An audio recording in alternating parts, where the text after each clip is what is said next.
करण्यात आली।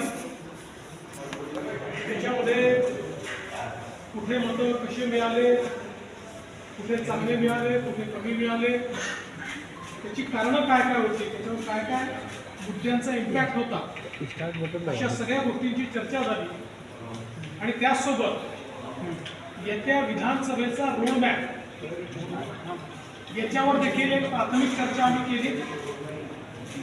आणि कुठल्याही परिस्थितीमध्ये आपल्या महायुतीच्या सर्व घटक पक्षांसोबत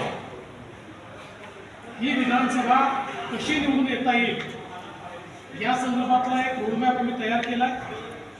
आणि याच सोबत आता लवकरच घटक पक्षांसोबत देखील चर्चा करून आणि अत्यंत मजबूतीनं आपल्याला